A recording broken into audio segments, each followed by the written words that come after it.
Hello! എല്ലാവർക്കും പുതിയ വീഡിയോയിലേക്ക് സ്വാഗതം. ബ്രെഡ് വെച്ചിട്ട് നല്ല അടിപൊളി ഒരു കുനാഫ ഉണ്ടാക്കിയാലോ? ഡൗ ഒന്നും കുഴയ്ക്കാതെ നല്ല ബ്രെഡ് വെച്ചിട്ട് നല്ല ഈസി ആയിട്ട് നമുക്ക് നല്ല അടിപൊളി ടേസ്റ്റി ആയിട്ടുള്ള ഫില്ലിങ്സ് ഒക്കെ വെച്ച് നല്ല അടിപൊളി ഒരു കുനാഫയുടെ റെസിപ്പിയാണ്. നമുക്ക് ഈസി ആയിട്ട് പെട്ടെന്ന് ഡൗ ഒന്നും കുഴയ്ക്കാതെ നമുക്ക് പെട്ടെന്നൊരു കുനാഫയൊക്കെ തിന്നാൻ തോന്നുകയാണെങ്കിൽ ഇതാ ഈസി ആയിട്ടും നല്ല ടേസ്റ്റി ആയിട്ടുള്ള റെസിപ്പിയാണ് കേട്ടോ. വേഗം ഉണ്ടാക്കാൻ പറ്റും. അപ്പോൾ ആദ്യം അതിന് വേണ്ടിയിട്ട് നമുക്ക് ഫില്ലിങ്സ് ആണ് ഉണ്ടാക്കേണ്ടത്. ഫില്ലിങ്സിന് വേണ്ടിയിട്ട് വേറൊന്നും വേണ്ട. ആദ്യം തന്നെ 2 ടേബിൾ സ്പൂൺ കോൺഫ്ലോർ ഇട്ട് കൊടുക്കുക കേട്ടോ. 2 ടേബിൾ സ്പൂൺ നമ്മൾ എടുക്കുന്ന പാലിൻ്റെ അളവിൽ കോൺഫ്ലോർ ഇട്ട് കൊടുക്കുക. കോൺഫ്ലോർ 2 ടേബിൾ സ്പൂൺ ആഡ് ചെയ്യുന്നുണ്ട്. പിന്നെ അതിലേക്ക് ആവശ്യത്തിന് ഫില്ലിങ്സിന് ആവശ്യത്തിന് പഞ്ചസാര 2 ടേബിൾ സ്പൂൺ പഞ്ചസാരയും ഞാൻ ആഡ് ചെയ്ത് കൊടുക്കുന്നുണ്ട്. പിന്നെ 1 കപ്പ് പാലും കൂടെ ചേർത്തിട്ട് നമ്മളിത് നന്നായിട്ടൊന്ന് കുറുക്കിയെടുക്കുകയാണ്. കുറച്ച് വാനില എസൻസ് ആഡ് ചെയ്ത് കൊടുക്കുന്നുണ്ട്. അപ്പം നമുക്ക് ഈ ഫില്ലിങ്സിനൊരു നല്ലൊരു സ്പെഷ്യൽ ടേസ്റ്റ് കിട്ടും കേട്ടോ. നല്ല വേറൊരു ഫ്ലേവർ കിട്ടും. നല്ല ടേസ്റ്റാണ്. അപ്പോൾ ദാ നമ്മുടെ പാല് ഒഴിച്ചിട്ട് കുറുകി കോൺഫ്ലോർ ഇടുമ്പോഴത്തേക്കും എന്താ ഈ ഒരു പരുവത്തിൽ കുറുകി വരും കേട്ടോ. പഞ്ചസാരയൊക്കെ ഇഷ്ടത്തിന് ആഡ് ചെയ്ത് കൊടുത്താൽ കുറച്ചുകൂടി നല്ല ടേസ്റ്റ് ആയിരിക്കും ഫില്ലിങ്സ് ഇങ്ങനെ കഴിക്കാനായിട്ട് കേട്ടോ. പിന്നെ ലാസ്റ്റ് നമ്മൾ ഒരു ചീസിൻ്റെ സ്ലൈസ് കൂടെ ആഡ് ചെയ്ത് കൊടുക്കുന്നുണ്ട്. അതുകൊണ്ട് ചീസിൻ്റെ ഒരു ടേസ്റ്റ് കൂടെ വരുമ്പോൾ എൻ്റെ അമ്മേ അടിപൊളി ടേസ്റ്റാണ് കേട്ടോ. നല്ല ടേസ്റ്റാണ്. ഈ ചീസിൻ്റെ ഒരു ഒരു സ്ലൈസ് മതിയാവും കേട്ടോ. എന്നിട്ട് അതൊന്ന് ആഡ് ചെയ്ത് കൊടുക്കുന്നുണ്ട്. അപ്പം നമ്മുടെ ബ്രെഡിൻ്റെ ഉള്ളിൽ വെക്കാനുള്ള ഫില്ലിങ്സ് റെഡി ആയിട്ടോ. ഇനി കുറച്ച് ബ്രെഡ് എടുക്കണം കേട്ടോ. ആ ബ്രെഡിനുള്ളിലേക്ക് നമ്മൾ നേരത്തെ ഉണ്ടാക്കി വെച്ച കോൺഫ്ലോറിൻ്റെ മിക്സ് ഉണ്ടല്ലോ, അതൊന്ന് ഫില്ല് ചെയ്ത് കൊടുക്കുന്നുണ്ട്. ഇത് ചുമ്മാ ഇങ്ങനെ കഴിക്കാൻ നല്ല ടേസ്റ്റാണ് കേട്ടോ. ആ ചീസും കോൺഫ്ലോറിൻ്റെ ആ ഒരു ജെല്ലി ടെക്സ്ചറും മധുരവും കൂടെയൊക്കെ വരുമ്പം ചുമ്മാ ഇങ്ങനെ കോരി കുടിക്കാൻ നല്ല ടേസ്റ്റാണ് കേട്ടോ. അപ്പോൾ ദാ ബ്രെഡിൽ ഫുള്ളായിട്ട് ഫില്ലിങ്സ് ഒന്ന് തേച്ച് കൊടുക്കുന്നുണ്ട്. എന്നിട്ട് ഒരു ബ്രെഡ് എടുത്തിട്ട് അത് നമ്മളൊന്ന് കവർ ചെയ്ത് വെക്കുന്നുണ്ട്. ഇനി ഇത്രയേ ഉള്ളൂ വേണ്ടൂ. ഇതുപോലെ എല്ലാ ബ്രെഡും ഇങ്ങനെ ഫില്ലിങ്സ് ആഡ് ചെയ്ത് കൊടുക്കുക. ഫില്ലിങ്സ് ഇങ്ങനെ ചുമ്മാ ബ്രെഡ് ഇങ്ങനെ ഫില്ലിങ്സോട് കൂടി കഴിക്കാനും നല്ല ടേസ്റ്റാണ് കേട്ടോ. ശരിക്കും നല്ല നമ്മൾ രാവിലെ വേറെ ജാമൊന്നും ഇല്ലാത്ത ടൈമിലൊക്കെ ഇങ്ങനെ നമുക്ക് ചീസും ഉണ്ടല്ലോ. അപ്പോൾ ചീസിൻ്റെയൊക്കെ ഒരു ടേസ്റ്റും ഇങ്ങനെ ഒരു മധുരമൊക്കെ ആയിട്ട് ഇങ്ങനെ കഴിക്കാൻ നല്ലൊരു ടേസ്റ്റാണ്. അപ്പം ബ്രെഡൊക്കെ ഇല്ലാത്ത ടൈം ഈ ജാമും ഒന്നും ഇല്ലാത്ത ടൈമിൽ ഇതൊക്കെ ഒന്ന് ട്രൈ ചെയ്ത് നോക്ക് കേട്ടോ. അപ്പം നമ്മൾ ബ്രെഡിൻ്റെ ഫില്ലിങ്സ് റെഡിയാക്കി കഴിഞ്ഞു കേട്ടോ. ഇനി അതിലേക്ക് നമ്മളിനി ഒരു ബ്രെഡ് കോട്ട് ചെയ്തെടുക്കാൻ വേണ്ടിയിട്ട് ഞാനൊരു മുട്ട ആഡ് ചെയ്യുന്നുണ്ട്.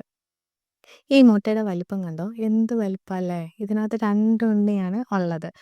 ഒരു മുട്ടയ്ക്കകത്ത് 2 ഉണ്ണി. ഞാനിങ്ങനെ യൂട്യൂബിലൊക്കെ കാണുമ്പോൾ ഞാൻ വിചാരിച്ചു ഇതൊരു ഫേക്ക് ആയിരിക്കുമെന്ന്. പക്ഷേ ഫേക്ക് അല്ല കേട്ടോ. ഒരെണ്ണത്തിൽ 2 ഉണ്ണി വന്നിട്ടുണ്ട്. ഇത് ഏത് കോഴിയുടെ മുട്ടയാണ് ഒന്നും എനിക്കറിയത്തില്ല. ഇത് ഏത് കോഴിയുടെ മുട്ടയാണെന്ന് അറിയുന്നവരൊന്ന് കമൻറ്റ് ചെയ്യണം കേട്ടോ. അപ്പോൾ ദാ മുട്ടയുടെ ഒരു ഉണ്ണിയാണ് എടുത്തിട്ടുള്ളൂ. ഒരെണ്ണം എടുത്ത് മാറ്റി വെച്ചു. എന്നിട്ട് അതിലേക്ക് കുറച്ച് പാലും കൂടി ഒഴിച്ചിട്ട് നന്നായിട്ടൊന്ന് വിസ്ക് ചെയ്തെടുക്കുന്നുണ്ട്. അതൊന്ന് നന്നായിട്ട് കലക്കി എടുക്കുന്നുണ്ട്. എന്നിട്ട് ഇനിയും നമുക്ക് വേണ്ടിയത് നമ്മുടെ കുനാഫയുടെ വെർമിസെല്ലി ഉണ്ടല്ലോ. ഇങ്ങനെ തിന്നായിട്ടുള്ള ലൈറ്റായിട്ടുള്ള ഒരുപാട് കട്ടിയുള്ളതല്ലാത്ത ലൈറ്റായിട്ടുള്ള വെർമിസെല്ലി എടുക്കുക കേട്ടോ. അതാണ് നമുക്ക് വേണ്ടത്. അപ്പോൾ ദാ അതൊന്ന് എടുത്തിട്ട് കൈകൊണ്ട് തന്നെ ഒന്ന് പൊടിച്ചു കൊടുക്കുക കേട്ടോ.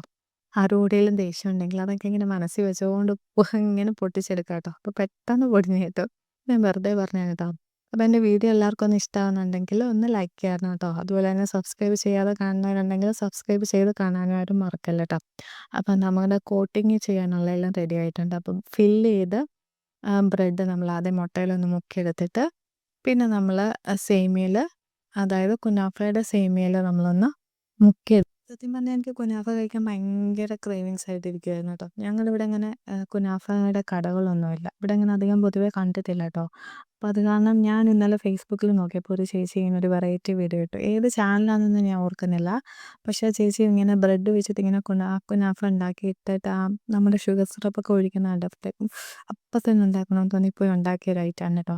ശരിക്കും നല്ല ടേസ്റ്റാണ്. നമുക്ക് ബ്രെഡ് വെച്ചിട്ട് ഇങ്ങനെയൊക്കെ സംഭവം ഉണ്ടാക്കാൻ പറ്റുമെന്ന് ഞാൻ പോലും വിചാരിച്ചിട്ടില്ല. പക്ഷേ ചേച്ചി ഭയങ്കര വെറൈറ്റി ആയിട്ടുള്ള വീഡിയോസാണ് ഇടുന്നത്.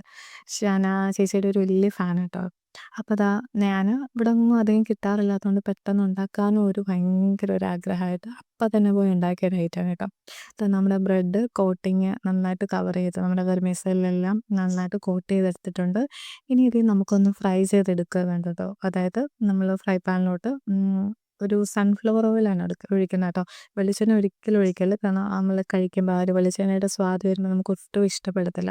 അപ്പോൾ സൺഫ്ലവർ ഓയിൽ ഒഴിച്ചേച്ച് നമ്മളതൊന്ന് ഫ്രൈ ചെയ്തെടുക്കുക. ഒരുപാട് കരിഞ്ഞു പോകാതെ എടുക്കണം കേട്ടോ. കാരണം എന്ന് വെച്ചാൽ നമ്മൾ ഈ ബ്രെഡിൽ മുട്ട കോട്ട് ചെയ്യുന്നതുകൊണ്ട് അകത്തുള്ള ഫില്ലിങ്സ് ഒന്നും വെളിയിൽ വരുമെന്ന് പേടിക്കണ്ട. അതിങ്ങനെ മുട്ട കോട്ട് ചെയ്തെടുത്തത് കൊണ്ട് അതിങ്ങനെ കവറായിട്ടിരുന്നോളും, ഒന്നും വെളിയിൽ വരത്തില്ല. നല്ല ടേസ്റ്റി ആയിട്ട് നമുക്ക് ബ്രെഡ് വെച്ചിട്ട് ഒരു കുനാഫ കഴിക്കാം കേട്ടോ. കാരണം ഇതിനിയും ഇത് കഴിഞ്ഞ് വേറൊരു കാര്യം കൂടി ചെയ്യാനുണ്ട്. അപ്പോൾ ആരും സ്കിപ്പ് ചെയ്യാതെ ഫുള്ളായിട്ട് വീഡിയോ കാണണം കേട്ടോ. ഇത് കഴിഞ്ഞ് അതാണ് മെയിൻ ഐറ്റം. അതുണ്ടെങ്കിൽ ഈ ഒരു കുനാഫയ്ക്ക് അത്രയും ഒരു ടേസ്റ്റ് കിട്ടത്തുള്ളൂ കേട്ടോ. അപ്പോൾ അതാ നമ്മുടെ കുനാഫയെല്ലാം കറക്റ്റായിട്ട് നമുക്ക് ഫ്രൈ ചെയ്ത് കറക്റ്റ് പരുവത്തിൽ കിട്ടിയിട്ടുണ്ട് കേട്ടോ. ശരിക്കും നല്ല ടേസ്റ്റിയാണ്. ആ ഫില്ലിങ്സിനകത്ത് നമ്മൾ വാനില എസൻസ് ഒക്കെ ആഡ് ചെയ്തുകൊണ്ട് വേറൊരു ഫ്ലേവറിൽ നമുക്ക് ടേസ്റ്റി ആയിട്ട് കഴിക്കാം കേട്ടോ. ഇനി നമുക്ക് വേണ്ടത് ഷുഗർ സിറപ്പാണ്. ഷുഗർ സിറപ്പ് ഉണ്ടാക്കാൻ കുറച്ച് വെള്ളം ഒഴിച്ചിട്ട് അതിലേക്ക് കുറച്ച് പഞ്ചസാര ഇട്ട് കൊടുക്കുക. എന്നിട്ട് നമ്മൾ ഈ പ്ലേറ്റ് എടുത്തിട്ട് ബ്രെഡിലോട്ട് ഈ ഷുഗർ സിറപ്പ് ഒന്ന് ഒഴിച്ച് കൊടുത്ത് അതൊന്ന് മെൽറ്റായി വരുമ്പോഴത്തേക്കും കഴിക്കാൻ തുടങ്ങിയതല്ല എന്ത് ടേസ്റ്റാണെന്നറിയോ? അടിപൊളി ടേസ്റ്റാണ് കേട്ടോ. ശരിക്കും നമ്മുടെ ഒരു പ്രത്യേക ഒരു ടേസ്റ്റാണ് ആ ഷുഗർ സിറപ്പ് കൂടെ ഒഴിക്കുമ്പോൾ. അപ്പോൾ എല്ലാവർക്കും എൻ്റെ വീഡിയോ ഇഷ്ടമായി എന്ന് വിചാരിക്കുന്നു. Thanks for watching. ബൈ.